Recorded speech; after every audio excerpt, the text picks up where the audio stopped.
මට විශ්වවිද්‍යාලයට එනකල්වත් මං සපත්තු දෙකක් දාලා තිබුණේ නැහැ. බදුල්ලේ දිස්ත්‍රික්කෙන්ම සනත් මම අතිවිශිෂ්ට විදියට ශිෂ්‍යත්වයේ පේන. ඔය වලාකුළු උඩ ඉන්නේ අපේ සිංහල ටීචර්. ඔය දිව්‍ය ලෝකෙට යන ගමන්. ඒතකොට කොණ්ඩේ විතරක් පේන්නේ. ඒ අපේ පන්ති බාර ටීචර් අපායට යන ගමන්. ඒ කියන්නේ හුඟක් ළමයි රැට නිදාගන්නේ ඉස්කෝල කැඩේවා. ගම් වතුර ඒවා. ප්‍රින්සිපල් ඇතුළු ගුරුවරු පාවේවා.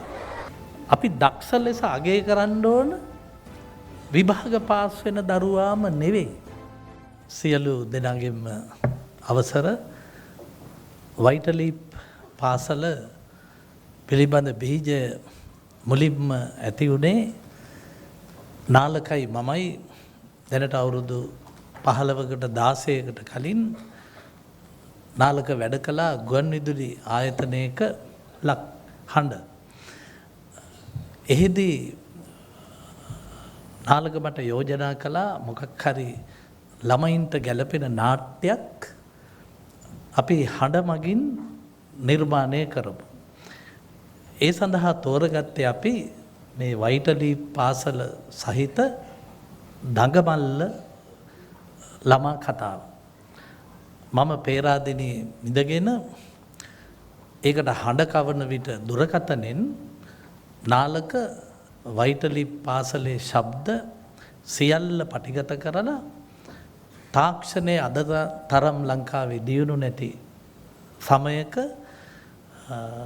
අඛණ්ඩව මේ පොත ඉවර වෙනකල් අපි දෙන්න මේ දඟමල්ල සහ අපූරු ඉස්කෝලේ ලංකාවේ ළමයින්ට දායාද කළා. එහි මුලින් සම්බන්ධ වෙච්ච දියණිවරු අද අපේ රටේ කලා ශාස්ත්‍රයේ ඉහළ ස්ථානවල වැජඹෙනවා. ඒ කරපු පුංචි වැඩසටහන නාලක ප්‍රායෝගික වැඩසටහනක් බවට පත් කරලා මේ වයිටලී පාසල ආරම්භ කළා. දැන් ගොඩක් කල් මේ පාසලට මම ගොඩ වැදුණු පළවෙනි වතාව නෙවෙයි. කිහිප වතාවක්ම නාලකගේ ආරාධනෙන් මම මේ ස්ථානෙට ආවා. අද මම මේ ආවට පස්සේ දැක්ක දේවල් මං එන්න කලින් වෙච්ච දේවල් මට සනත් ගුණතිලක මිත්‍රයා කනට කරලා කිව්වා. මොකද ඔහු ඉස්සෙල්ලම මට කිව්වේ මේ මොකද්ද ඔය පේරාදෙණියේ තියෙන වදකාගාරය කියලා. මම වහාම ඔහුට උත්තර දුන්නා පුංචි කාලේ ඉඳලා ළමයින්ට පාසල් අධ්‍යාපනයට පරිබාහිරව නටන්නයි ගයන්නයි දඟ කරන්නයි තැනක් හදලා දුන්නේ නැත්තම් ඒ දරුවෝ ලොකු මහත් වෙලා වදකයන් බවට පත් වෙන එක පුදුමයක් නෙවෙයි. දැන් බලන්න අර දූලගේ කතාවල් වලදී එක දුවෙක් කිව්වේ එයා ජනාධිපති වුණොත් තව එක්කෙනෙක් අගමැති වුණොත් සියලුම ඉස්කෝල වහලා දාලා වයිටලී පාසල විතරක් තියාගන්නවා කිව්වා. මට එතකොට මතක් වුණේ නාලක පුංචි කාලේ මම බදුල්ලේ ධර්මදූත විද්‍යාලයට යනකොට මට විශ්වවිද්‍යාලයට එනකල්වත් මං සපත්තු දෙකක් දාලා තිබුණේ නැහැ. මම ඉස්සෙල්ලම සපත්තු දෙකක් දැම්මේ විශ්වවිද්‍යාලයට එන්න. අන්න එතකොට මට ලැබුණා ඔබ අධ්‍යාපන ඇමති වුවහොත් කියලා රචනයක් ලියන්න. මම ලිව්වා මා අධ්‍යාපන ඇමති වුවහොත් සියලුම පාසල් දහම් පාසල් බවට පත් කරමි. මං එහෙම කළේ දහම් පාසල් වල එකෙකුටවත් සපත්තු දාන්න බෑ. එතකොට මගේ සපත්තු නැති ප්‍රශ්නේ එතනින් විසඳෙනවා. ඉතින් ඔය කතාව අහන් ඉඳිද්දි මට හිතුනේ ඇත්තටම දැන් මේ කතා මේ වයසේදී කියන දූල පුතාලා අනාගතේ කොතන නවතීද? එදා මං කිව්ව කතාවට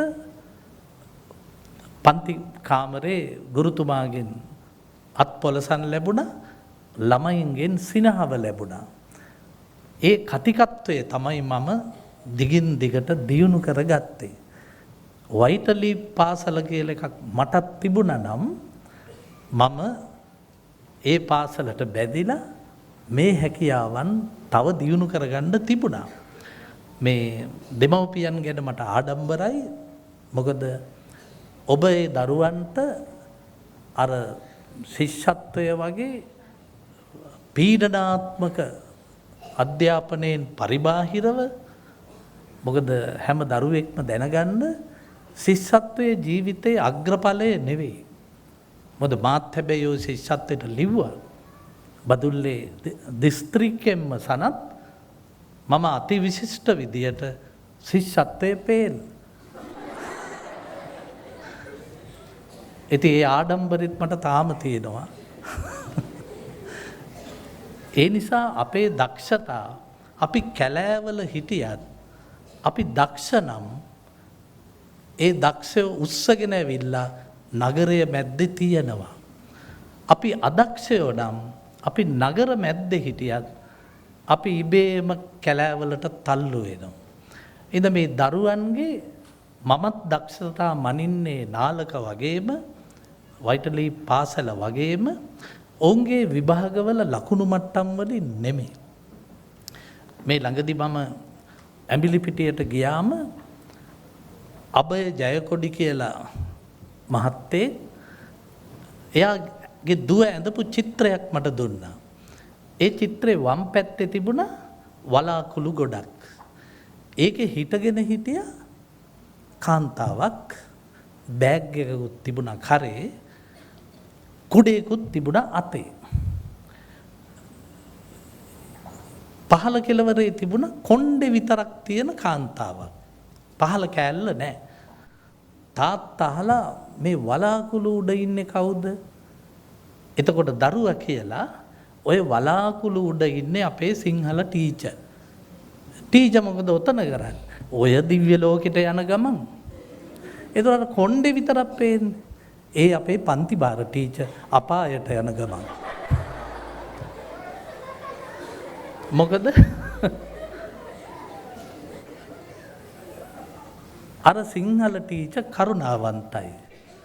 ළමයින්ට ආදරේ. පන්ති බාර ගුරුතුමී යකෙක්. ඉතින් ළමයි එයා අපායට යවලා අර ගුරුවරිය දිව්‍ය ලෝකෙට යවලා. ඉතින් මේ ළමයින්ගෙන් ඉගෙන ගැනීමයි ළමයි සමග ඉගෙන ගැනීමයි මේගොල්ලන්ට උගන්වන්න යනවට වඩා හොඳ මේ પરම්පරාවෙන් ඉගෙන ගන්න එක. එක පෙර පාසල් පුතේ යන්න කැමති නැල්ලු පාසලට. තාත්තා බල කරාලු යන්න පුතේ මට බෑ. අම්මත් බල කළා. ඒත් බෑ. ඊට පස්සේ දෙන්නම අම්මයි තාත්තයි ගුරුතුමී ළඟට එක්කරන් ගියා පෙර පාසලේ. ගිහලා ගුරුතුමීත් ඔළුව අත ගාලා බොහොම කරුණාවෙන් කියලා තියෙනවා අනේ පුතේ එන්නකෝ ආපහු පාසලට. එක පාරට මත දික් කළා ගුරුතුමීගේ මූණට මං තොට බයයි කියලා. ඒ පස්සේ තාත්තා දැනගෙන තියෙන්නේ මේ ටීචර්ගේ කරුණාව තියෙන්නේ අම්මයි තාත්තයි ළඟ ඉන්නකල් විතරයි. අම්මයි තාත්තයි ළමයා දාලා ගිය ගමන් ගුරුවරිය ඇගේ නියම ස්වභාවය පෙන්නනවා. ඒ හින්දා දැන් මම බොහෝ විට ළමයින්ගෙන් ඉගෙන ගන්නා කෙනෙක්. මගේ දුව මේ කතා පවත්වපු දුව වගේම දූලා වගේම දඟ මල්ලක්. දවසක් මම මේ දුවගේ බාත් รู ම් එකට ගියා එයාගේ අවසරය අරගෙන. ගිහිල්ලා බැලින්නන් නාලක මේ වම් පැත්තේ බිත්තියේ ෂාරුක් ખાන් දකුණු පැත්තේ බිත්තියේ අමීර් ખાන් කොමඩ් එක කෙලින්ම ඓශ්වර්යා. ඉතින් දැන් මට ගිය වැඩේ අමතක වුණා. මං කෑ ගහලා කිව්වා දුවේ මේ මහා ಭಾರತයේම දූගේ টয়ලට් එකේ. ඒතකොට දූ මට එළියේ ඉඳන් කියනවා දැන් මොකටද ආවේ? ඒ වැඩේ කරගෙන එනවා බිත්ති බලන්න නැතුව. ඉතින් මම එළියට ඇවිල්ලා මගේ දූට කිව්වා මට දූ ගැන හරිම ආඩම්බරයි. ඒ ඇහුවේ ඇයි අප්පච්චි? මගේ දූ බලන්න මහගමසේකර දූගේ ටොයිලට් එකේ නෑ.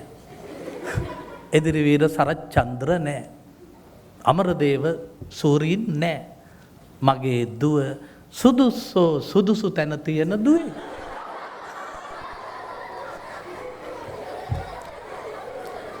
කෙල්ල පැන්න මගේ බෙල්ලට. නාලක ඔය කතාව මම වරක් මේ කොළඹ අපේ දියුල්ගනේ මහතාගේ වැඩසටහනකදී කිව්වම ඒක කවුද වීඩියෝ කරලා මම ඉතාලිය ගියාම එහි තියෙනවා ටීවී ලංකා කියලා channel එකක්. ඒකේ යනවා මගේ කතාව. මම මේ විදිහේ ජනහමුවකට ඉතාලියේදී සහභාගී වුණාම එහි සිංහලයේ සභාවේ නැගිටලා මගෙන් ඇහුවා සර් කොහමද සර්ගේ දුවගේ ටොයිලට් එකේ වර්තමාන තත්ත්වය?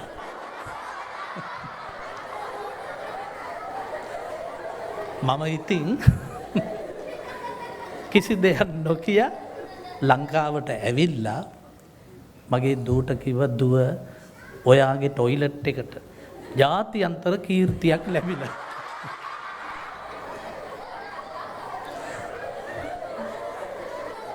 හැබැයි මගේ දුව එහෙම කියලවත් අරවා ඉරුවේ නෑ. මගේ දුව ඒවා ඉරුවේ එයා ජයවර්ධනපුර විශ්වවිද්‍යාලයෙන් උපාධිය ගත්තට පස්සේ. මම මගේ දුවගේ නුවණ දූටම වැඩෙන්න ඉඩ හැරියා. ඒ හින්දා නාලක ඔබ මේ අල්ලගෙන තියෙන්නේ හොඳම පැත්තක්. මොකද වරක් මගේ පුතා රෑ 2ට විතර නැගිටලා මට කිව්වා අප්පච්චි ඉස්කෝලේ කැඩුනා. මං කිව්වා ඉස්කෝලේ කැඩුනා? ඔව් මං දැන් හීනෙන් දැක්කා. ඉස්කෝලේ කැඩිලා ගම් වතුරක් ඇවිත් ප්‍රින්සිපල් පා වෙනවා දැක්කා. මං කිව්වා පුතේ ධර්මරාජ්‍ය තියෙන්නේ කන්දක් උඩනේ නාලක. මොකද ඔබේ ගුරුතුමා මට මුණ ගැහුනේ මුලින්ම කින්සොඩ් විද්‍යාලයේ කලා උලෙලේ ශිෂ්‍ය නායකයෙකු හැටියට. ඉතින් ධර්මරාජ්‍ය තියෙන්නේ කන්දක් උඩනේ. ඉතින් මගේ පුතා ඒක අහලා මිනිහා හරි දුකෙන් නිදාගත්තා. ඒ කියන්නේ හුඟක් ළමයි රැට නිදාගන්නේ ඉස්කෝල කැඩේවා ගම් වතුර ඒවා ප්‍රින්සිපල් ඇතුරු ගුරුවරු පාවේවා. හැබැයි වයිටලීප් ඉස්කෝලේ හැරනේ. මොකද ඒ ඉස්කෝලේ දඟයන්ගේ දඟකම් වලට වටිනාකමක් තියෙනවා. දඟකම් සහ හාස්‍යයට. දැන් මම මේ දරුවන්ගෙන් තෝරාගෙන ඔබට කියන දේ මේ හැම දරුවෙක් ළඟම තියෙනවා. දැන් වරක් අපේ ඉස්කෝලේකින් මට වාර්තා වුණා අත්වැඩ දවසේ කැමති දෙයක් හදාගෙන ඉන්න කිව්වම එක පුතෙක් 5 වසරේ එයා පොඩි චෛත්‍යයක් හදලා රෑ ඒක වේලෙන්ද තියලා ස්ටෝප්පුවේ. ඒ පුතා නිදාගෙන රෑ එයාගේ අක්කා මල් කඩ කඩ ගේ ඇතුලේ ඇවිදලා. දැන් අක්කාගේ සිරිපතුල චෛත්‍ය උඩ. අක්කා දුවලා ගිහිල්ලා කකුල හොදගෙන නිදාගත්ත මල්ලිගෙන් බැනුම් අහන්න වෙයි කියලා. මල්ලි උදේ නැගිට්ටා. චෛත්‍ය කෑලි 4යි මල්ලි ඒ ටික දාගත්තා ඉස්කෝලේ ගියා. අනිත් අය ඒගොල්ලන්ගේ අත්වැඩ පෙන්නුවා මේ මල්ලි දිගෑරියා. ටීචර් හුවලු ඔය මොකද්ද? ළමයා කියලා ටීචර් ඕක නිදන් හොරු පෙරේද කඩපු නටබුන් මහා සෑයක කොටස්. ඒ කියන්නේ නිර්මාණශීලී දරුවෝ. ළමයි දඟ නම් ඒ ළමයි ඉතා හොඳයි. ළමයි කීකරු නම් ඒ ළමයි හොඳ නෑ. මොකද අකීකරු ළමයා නිර්මාණශීලී. බොරු කියන ළමයා ඊටාම හොඳයි. මොකද බොරු කියන්නේ නාලක නිර්මාණ. බොරුවක් හදන්න ඔළුවක් තියෙන්න ඕන. ඇත්ත සුන්දර නැහැ. ඇත්ත රමණීය නැහැ. අපි අහන හැම සින්දුවක්ම බොරුවක්. හැබැයි බොරුව අස්සේ ඇත්තක් තියෙනවා. එහෙනම් ළමයි බොරු කියනකොට පුතේ දෙමව්පියනි ඒවා තව උනන්දු කරන්න බලන්න කියන්නේ. මොකද ඔහු අනාගතේ නාලක ස්වර්ණතිලක වැඩි කෙනෙක් අපේ සනත් ගුණතිලක වගේ නළුවෙක් අපේ බුද්ධදාස ගලප්පත්ති වගේ කවියෙක් විචාරකයෙක් වෙනවා. ඒ නිසා බොරු යනු නිර්මාණ. ඒක මුසාවාදා කියන එක නෙවෙයි. මුසාවාදා කියන්නේ පව් සිද්ධ වෙන එකක්. බොරුව යනු නිර්මාණශීලී දෙයක්. මේ දරුවෝ එහෙම දේ කරනවා. මගේ සිංහලංශේ ආචාර්යවරේ එයාගේ පුතා කරපු දෙයක් ගිය වාරේ බුලත් අරගෙන යන්න එපැයි. මේ පුතාට බුලත් ගෙනියන්න අමතක වෙලා. 5 වසර. හැබැයි සාක්කුවේ තිබිලා තියෙනවා Ben 10 ගේ ස්ටිකර් 5ක්. බුලත් අනිත් ඔක්කොම ළමයි ගෙනත්නේ. මෙයා බුලත් ගිනාපු ළමයෙකුට Ben 10 දීලා බුලත් කොලයක් දෙන්න. විනාඩි 5කින් පුතාතේ බුලත් කොළ 5යි. ටීචර්ට දුන්න බුලත් කොළ ටික ටීචර් ගත්තා ආපහු දුන්නා. ළමයා ගත්ත බුලත් ටික ආපහු දුන්නා. දීපම් Ben 10.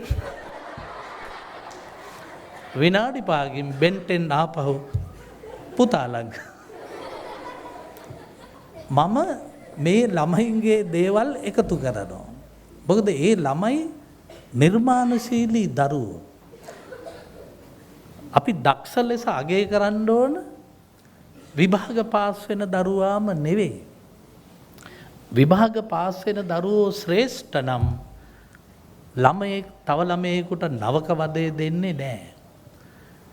ළමයෙක් නිර්මාණශීලී වුණාම ඔහු කවියක් කියලා අනිත් අය අතර බැබලෙන්න බලයි. නැටුමක් නටලා අන් අය අතර නමක් තියාගන්න බලයි. එහෙම කිසිම දෙයක් බැරි ළමයෙක් තමයි කෙනෙකුට වද දෙන්නේ.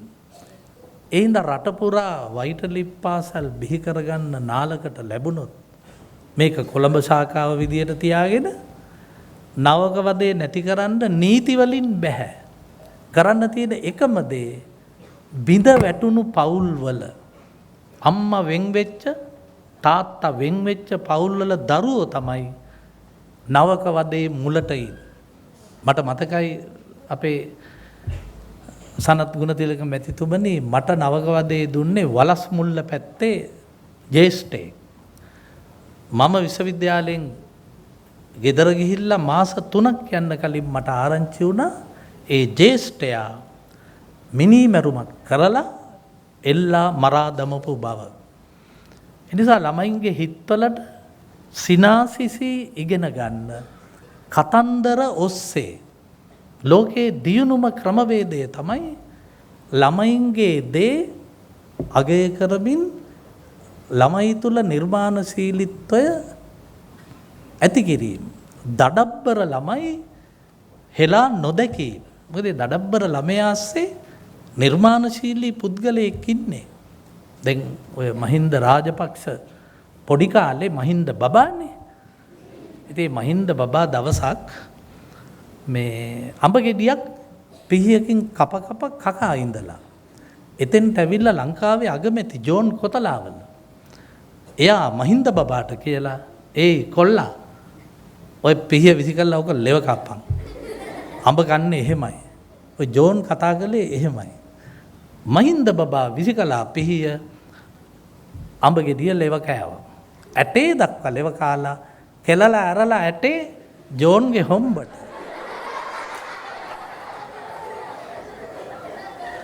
මහින්දගේ තාත්තා දුවගෙන ඇවිල්ලා මේ අනේ සමාවෙන්න සර් මේක ඇට්ටරයා කියන දේ අහන්නේ නැහැ.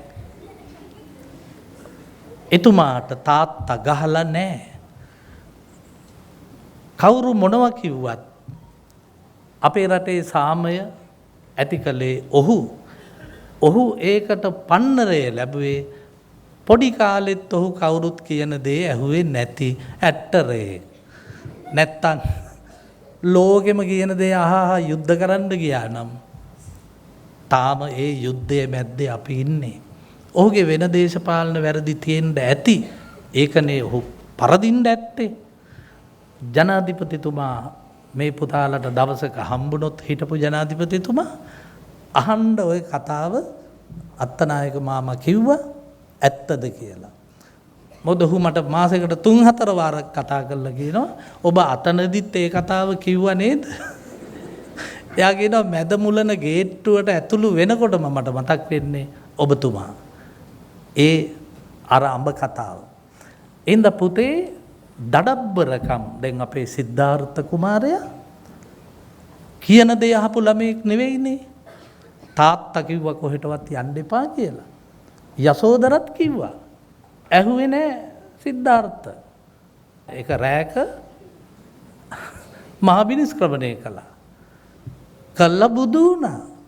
හොඳයි කීකරු වුණා නම් හොඳයි පේ රජතුමනි මං ඉන්නම්. හොඳයි යසා මං ඉන්නම්. එහෙනම් තව රාහුලලා 10ක් 12ක් හැදෙයි ගෙදර. ඒ හින්දා පුතාලා දූලා තියෙන දඟ නැති කරගන්න එපා. ඒ දඟය නිර්මාණශීලී කරන්න. වයිටලි පාසල තියෙන්නේ ඒකට. ඉතින් මම මේ බොහෝම දුර බැහැර ඉඳලා අපේ නාලක ස්වර්ණ තිලක මට දැනට වසර 17කට පෙර පාසල් ශිෂ්‍යයෙක් වගේ මේ පිටිපස්ස පෙළේ ඉන්න ලොකු පුත්තු වගේ පුතෙක් ලෙස දැක්ක ඔබ මට කොච්චර සතුටක් තියෙනවද කියලා මේ දූල පුතාලා හිතන්න. අද ඔහු සාර්ථක කෙනෙක්. අර මම සපත්තු නැතුව ඉස්කෝලේ ගියා. මම දුප්පත්ව ඉපදීම මගේ වරදක් නෙවෙයි. හැබැයි මම දුප්පතෙක් ලෙස මිය යාම මගේ වරදක්. බොහොම ස්තුතියි හැමෝට.